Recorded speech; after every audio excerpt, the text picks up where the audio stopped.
Следующий наш репортаж о славном сыне Карачаева-Черкесии, герое Советского Союза Халмурзе Кумукове. О подвиге героя расскажет Шерифат Лепшокова. Халмурза Кумуков – гордость ногайского народа и всей Карачаево-Черкесии. Его бюст установлены здесь. На аллее Героев в Парке Победы напоминает нам о его беспримерном подвиге.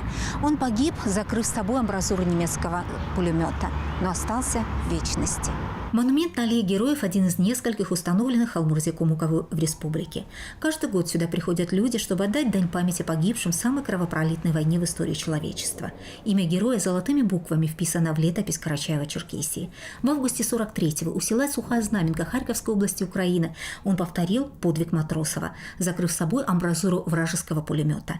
Это было решение не восторженного юноши, а 30-летнего мужчины, отца двоих детей. Командир роты позже вспоминал: солдаты не могли двигаться вперед, сдерживал немецкий дзот. Уничтожить его первым вызвался джигит из Кавказа, ставший на фронте коммунистом. Не задумываясь, Халмурза пошел навстречу смерти. Цель была достигнута. Неумолкаемый шум вражеской огневой точки затих. Рота прорвалась, и все увидели. Дзот был закрыт телом Халмурзы.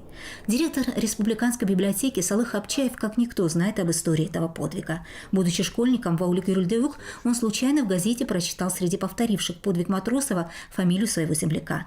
Тот еще мальчишкой в 30-х переехал из Иконхалка в Карачаевский аул, работал трактористом в местном колхозе, позже на кирпичном заводе.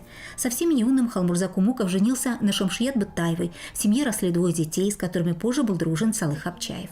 Это он им расскажет о подвиге их отца. Статью школьника о герое напечатают в газете «Ленинское знамя». Его материал прозвучит и в «Пионерской зорьке». В Гюрюльдеук посыпятся письма со всей страны. Вот такой материал опубликовали, потом пошли уже звонки, потом уже конкретно мы начали заниматься.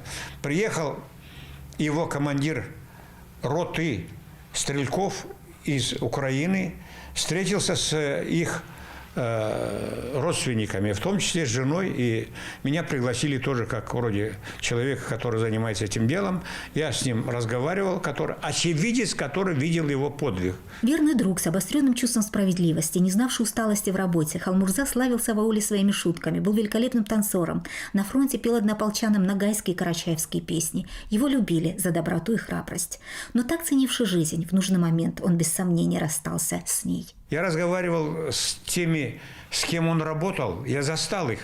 Например, Умаров Касым был такой уважаемый в ауле человек. Касым характеризовал его, значит, как действительно патриота. Был такой Кумуков, однофамилец его, он председателем колхоза, тогда еще работал. И вот они очень интересно рассказывали о нем. То есть все это было заложено, значит, как говорится, родителями. Вот у него вот это воспитывалось, наверное, все-таки и вот коллегами, друзьями, товарищами. В 90-м звезду Героя Советского Союза вручили его дочери Зое. Подвиг Халмурзы Кумукова навсегда останется в памяти людей как символ бесстрашия и беззаветной любви к родной земле. Шерифат Лепшокова, Рашид Токов, Вести Карачаева-Черкесия.